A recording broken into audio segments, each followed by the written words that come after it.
Hello everyone, and welcome to The Man Behind the Curtain. I'm Randy Young, you know, the guy in the red shoes, and I've been in the video production business my entire career, and it's taken me around the world a few times.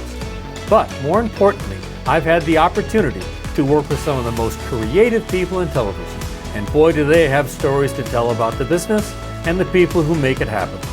We've always been told, ignore the man behind the curtain, but you can talk to me.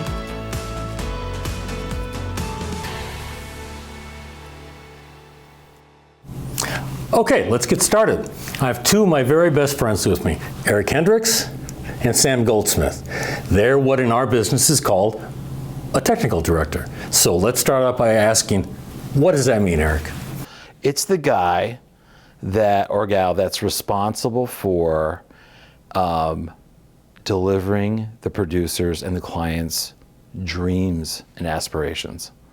That means I'm responsible for all the crew, the gear, getting into the room. We're talking about a corporate show right now, so this would be like a ballroom type of gig, right? We encompass all of it: local labor, vetting the designs with audio, video, and lighting and rigging, being liaisons to the venue, and working on the dock with the local labor teams. Okay. Now, Sam, I've always known you over time, long time, but you were a video guy to me. You owned the company at one point in time. I did. So what took you from there to working with Eric in terms of a technical director? I think it's kind of a natural progression. You know, when you're a project manager at an equipment house or anything, it's kind of the same bits and bobs. You're just doing it in a much smaller arena. You're taking care of your own stuff. There's many tentacles to doing everything that Eric had just mentioned in terms of different departments, especially back in those days, because there was a lot of a la carte stuff. You had an audio vendor, a video vendor, what have you. And to be quite honest, I tried it one time in my career when we knew each other, probably midway through our relationship. I just had an opportunity popped up, did it for about a year and a half with a freelance TD that unfortunately is no longer with us, but enjoyed it and hated it all at the same time. And what I mean by that is I love the aspect of putting it together. I love working with my friends. I love taking, as Eric said, the vision of the show that the creative person or the producer has in mind, and let's make it work. We wrangle nuts and bolts. We're the ring master when it comes to all the technical aspects of the show. I loved doing that. I hated dealing with budgets and politics. And unfortunately, that's probably about 85% of the job, which is really why, in our case, I think this makes it such a good fit in the fact that I can kind of concentrate on what I want to do. It's not to say I don't care about budgets and stuff, but he takes the heavy load as far as that goes because he's got the big picture in mind. For most shows. Well, speaking of big picture, I've heard you use the term production archaeology on your website. True. Define that. So there's always the need to ferret out what the truth is, right? And what we try and do is get to the best place for the show, like efficiencies. Labor calls are just dialed in so that we're not spending too much and not too little, because if you spend too little, you don't have enough labor to actually get your show done, right? So the archaeology part of this was like diving in to get to the bottom and ferret out and leave no stone unturned, you know? And do stones go unturned? They do. We can't tell you how many times, all of a sudden we'll arrive on site and we have to design the show so that way there's backstage entrances are only for our talent and for our executives, and the next they would like to do meal service through your backstage space. And the venue's like, oh yeah, we knew about this. And you're like, how did we miss all this information? And all of a sudden there's 50 servers stepping over feeder cable and getting into like themselves backstage. You're like, this will not work the way they think it does.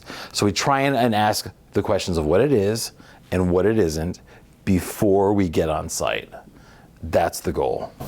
Now, I remember in the days, our younger years, Sam, when we would hump in the gear that you had, your company had, either Show Solutions or CIA, and there was a reasonable number of boxes, And I remember the days that you taught me how to gaff tape a Duvetine on a table. best thing you ever did. But that's nothing compared to what we've got equipment-wise and just empties alone. Oh yeah, sure. Ballroom's full. Yeah. Which is part of the management aspect of it. I mean, people don't even think of, well, what am I going to do? Okay, 10 trucks just rolled in. We got all the contents out. We've set it up. Oh, wow. What happens to all the stuff it came in, all those cases it came in? People don't even think of that aspect of it. And knowing local knowledge of the building, fire marshal codes. Hell, you can't have all these empty cases in a room with people in it. You got to do something else with these. You got to keep them 6 feet off the wall. All of those kind of investigations and upfront planning are a big part of it. With things that people don't have a clue, that would be even part of it, because you don't even think about it. No, and they shouldn't. Part of it is they shouldn't have to. Exactly. Right. From a producer standpoint and all that, our job, the biggest part of our job is taking loads off of them. They don't need to or want to, and we don't want them to be involved in that part. That's what we're for. Again, free them up to do what they want to do. They control the creative, they deal with the clients, they deal with all that kind of stuff, and we're their support system. And the conduit to the rest of the support system being all the technicians and everybody else on site. Well, it's a giant pyramid, and it's a lot of people. Like this show that we're working on right now, I walked through the ballroom the other morning, and when you're building the sets, and you start with the empty room, obviously, yep. And then things start to come together. And there must have been 30 stagehands hoisting up pieces of the wall and the scenery. And they're all doing it in coordination. You were nearby helping them out or directing them, telling them what to do. But how often do producers come to you and you go, you want a what? Well, it depends on when they want to do that. If it's on site, that's when we say, you want to do what? Well, what about beforehand? If they come up with some crazy, wacky idea, and the concept is good and interesting, but you're going, huh? How do you deal with that? It's once again part of our job. A very not well received part of our job a lot of times is it's our job to poke holes in things too. Hey, Mr. Producer, we have this idea. We want to bring pink elephants into the room and blah, blah, blah. Well, how are you going to do that? Because there's no freight elevator to get them in. You can't do that with local ordinances. You can't do this, that. We have to massage that kind of thing. And also it gives you, it's 20 questions all the time, right? They say a simple little thing, and again, poking holes in it. It's like, well, how about this, how about this, how about this? How does what you just told me you want to do affect us on day 2? Can we still accomplish day 2 for you and what you want to do if you want to now do this on day 1? Those kind of things. Well, you brought up elephants. Let me tell the first crazy little story. Does this go to this goes into Uncle Randy's Crazy Corner? Yes, it does. It's a special vignette? Yeah. Okay, yeah. Cool. So years ago in Florida, doing a show for, I think it was MCI. Mm-hmm. Anyway, back in those days. It was indeed. We brought an elephant into the ballroom. Mm-hmm. Never let the elephant see him or herself on the IMAX screen because they think there's another elephant in the room. Would they charge? Didn't charge, but got very unsettled. And you don't want that on an elephant in a ballroom. But I know, but how did you find, did you find out that you weren't supposed to do that before you got there? When the elephant got upset and agitated, that's when we discovered. And that's when the handler was like, you gotta turn him off? Yeah. Oh, wait. And of course, you'd want to IMAG the elephant. We ended up turning the elephant, butt to the screen as opposed to eyes to the screen. Yeah, because there's stories that follow that, as there always are, where one of the crew, and those jobs in particular, were just, it was nothing to leave the ballroom 1, 2 o'clock in the morning, and then when they change everything for an 8 a.m. walk-in the next morning. And I remember specifically a dear friend of ours telling this story, saying, what else are they going to do? Pink elephants next? To that point, here opens the freight elevator, and guess what's inside it? Pink elephants. There you go. Unbelievable. Come on. On that same show, the elephant farted too. That was on camera? No, it was during rehearsal, but you knew it. that? That's a lot of volume. Everybody blames it on the elephant. That's a great idea.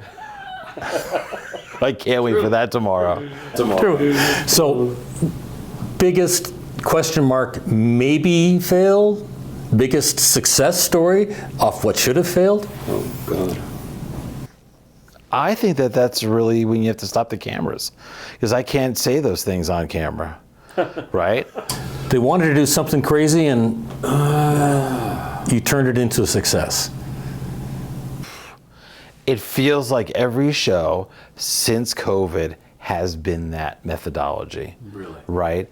And I didn't want to get into this part of it, but like there's a radical change post-COVID about expectations, technology, and the new era of producers and people that are getting into our business. But I'll parlay that to, you should say like one of your biggest saves, fails, or near misses. Well, I can't take credit for saving it because it was back when I was video guy. But wait, by the way, he is super humble. Oh, stop. Right? Like, it's a big deal. He does a lot. I was on this job, we're talking, oh my God, probably late 80s or something, right? And with a production company, a big, baddest production company around at the time, right? They're no longer with us anymore. But we did the introductory show for the Gillette Sensor Razor. Remember when that first came out with the pivoting head and all this stuff? The guy liked the company so much he bought it? There you go. So let's see, in the Reader's Digest version it's in a huge arena, George Mason University, I think it was. Your basic basketball, 14,000 seat oval, whatever. We're set up kind of quarter house, and the whole gag was that the audience entered from the floor level. They have constructed a razor, a monster razor, looked like a Titan submarine getting built, right? So the audience goes through it, they're in the handle, but they don't know they're in the handle. There's vignettes of old product and stuff around. They climb up through a little set of stairs. They go up on what is the pivot head is the actual stage to take their seats in this little quarter house of seating, right? It's all draped off. They don't know what they just did. Sure. And the whole gag was they come out, they do rah, rah, rah speeches, this, et cetera, and the big finale is they drop a huge kabuki, it flies out of the way, and they go, oh my God, look at the size of the razor. And I'm not kidding, this thing was probably, the handle alone was probably 500-600 feet long. It looked like a submarine, right? Really huge. Well, we show up on site. There was a key beam or a couple of beams in this building that were on all the drawings, and I don't know how in the world it ever got missed. It was just back in the day.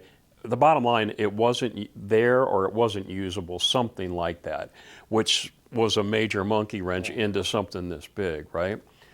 We went back and forth. We'd come in every day. Nope, they're still rigging. They're still doing this. We did that for like a week. You had the week. You had a week. Well, back in those days, you remember, there was tons of time and money and everything else involved. The long and short of it is, we never teched that show. We never rehearsed it. We set all of the departments set around the biggest round table I've ever seen in my life, and we paper teched it. Mark Rubinski called it back in the, so that dates that, and he was stage managing it, right? And okay, you do this, and then this is when audio would come in, blah, blah, blah. We got about 45 minutes to doors, let's go. And all the control was in the top part of the ring back there, and back in the day when you were in coat and tie out in the house, it was like a news anchor. Everybody's coat and tie from waist up, right? Sure. And then work shorts and boots on the way down. Show went, there was one vertical, and there's automation, other stuff in it, not just this kabuki drop.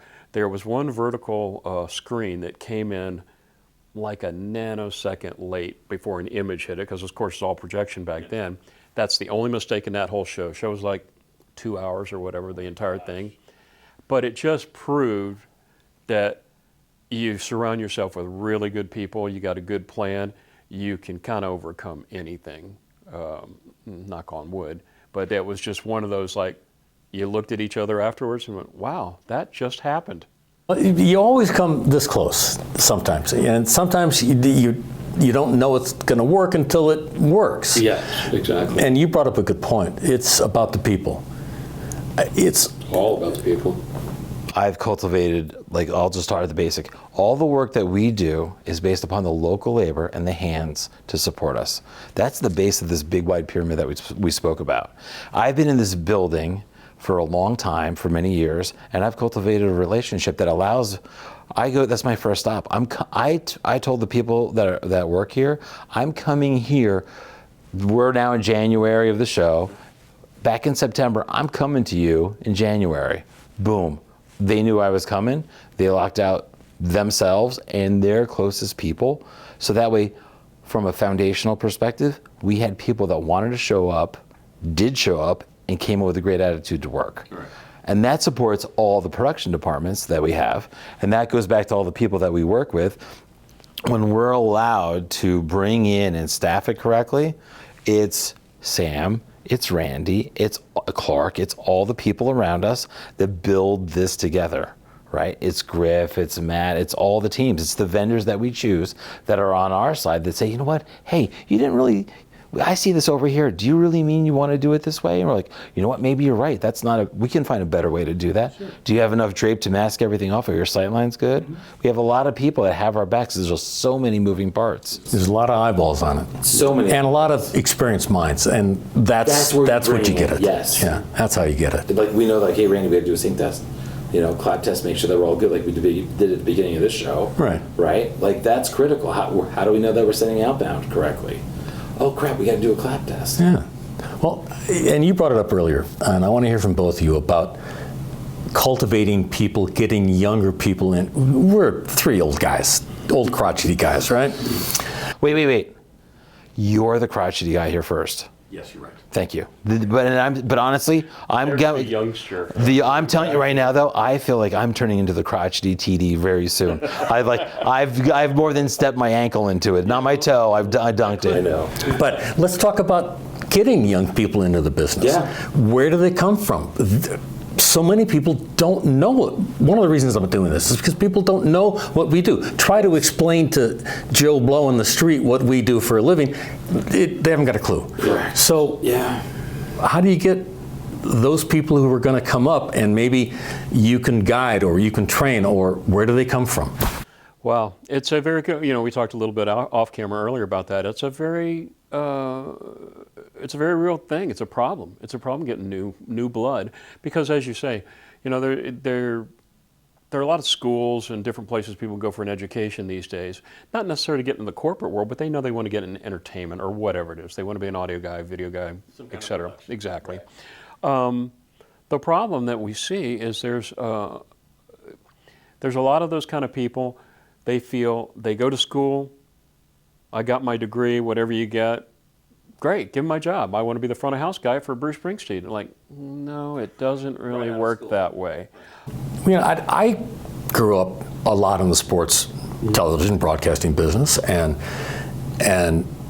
one of the things that drew me to this was that you're working a week at a time, 10 days at a time, instead of 3 days, in a truck parked next to the dumpster at a baseball stadium. Sure. This is clean work in nice hotels with good people who respect what you do. Right. That's a big thing right there. And that leads me into talking about what I think is a lot missing in this business now is loyalty among clients. And you talk about building that, and it builds through respect, it builds through doing a lot of jobs with them, understanding what they want to do, and providing the kind of customer service that we need. How important is that to your business, Eric? Customer service? Yeah. Paramount. So I was doing a show at the Ritz-Carlton in San Francisco, and in the back door, when you go through the service entrance for all the people that work there, they have a little trifold card that I have in my kit, and it literally says, "Ladies and gentlemen, serving ladies and gentlemen," right? And that is the paramount about service. So the way it works for me is, and I got great stories, Donnie Smith, back in the day, made a transition from being an audio engineer to being stellar TD. Okay, and he reminded me of this. And when you do it all the time, you're like, okay, that's just the way we do it, right? And what he reminded me is that it could be the executive on stage, or it could be the person humping the chairs in the room, and you give them both mutual respect. Sure. Because what happens here is, one minute, I need you to be of service to me in your role in life, but in the same hand, you may need me to be of service to you. That way, if I literally, in my mind, I think that I'm serving both the producer, and the mutual respect is, if I need something, I will ask that producer for things, whatever it may be. And the same thing with everybody in the department. I'm super fortunate to be able to that model has served me well, and build the relationships with hotel staff year over year, because they can make or break you, and they can really super help you out when you're in a bind.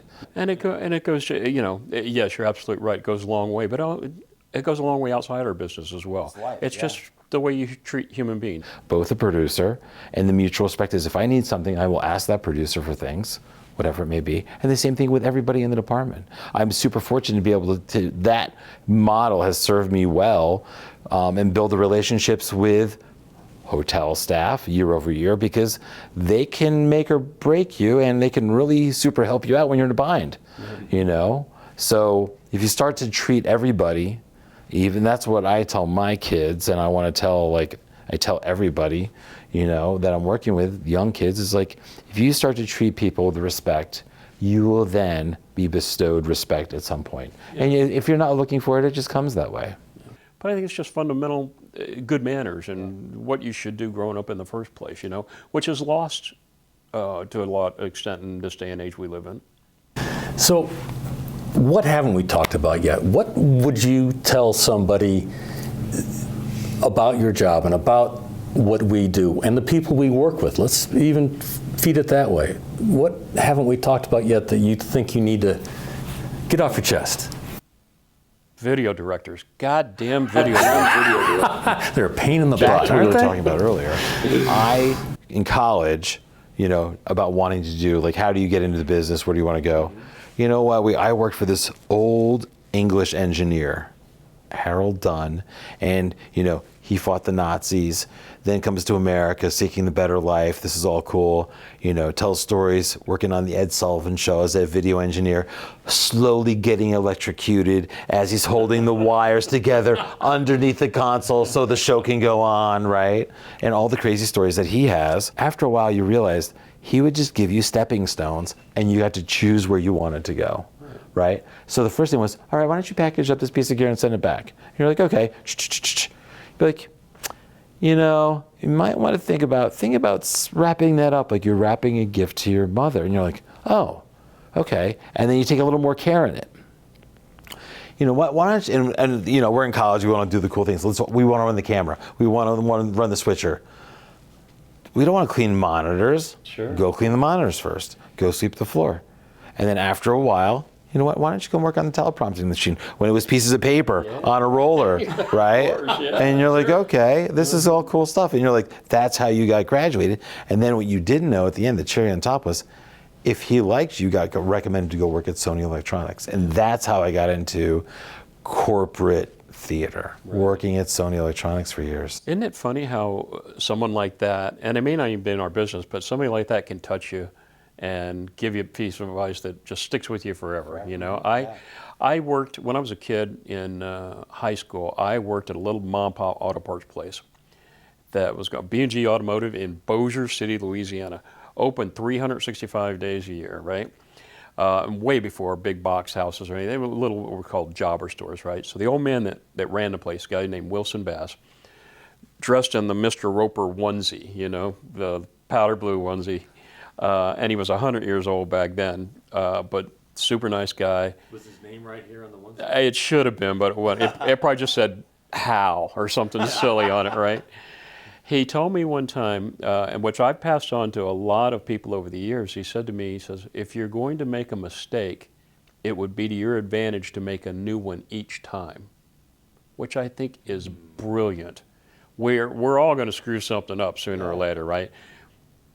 He's absolutely right. Learn from it and go on. And he didn't say this, but to expand on it, it's like, and own up to it. Yeah. There's so many people that we have run into over the course of your life, not just in our business, but just in life in general. Hey, like basketball, oh, that one's on me, guys. Sorry, I screwed that up. I fouled this guy, whatever. There's no harm in admitting you did something wrong. Just learn from it, move on. I think moving on is what we're going to do. I want to thank both of you, Erik and Sam. It's been insightful. It's been great. I think the things that you've said are great for people who are going to watch this, maybe young people who want to get into this. You defined what you do. Maybe now we can explain what we do to other people. Thank you, Randy. Thank you very much. A pleasure to sit down with you. Thank you. Cheers.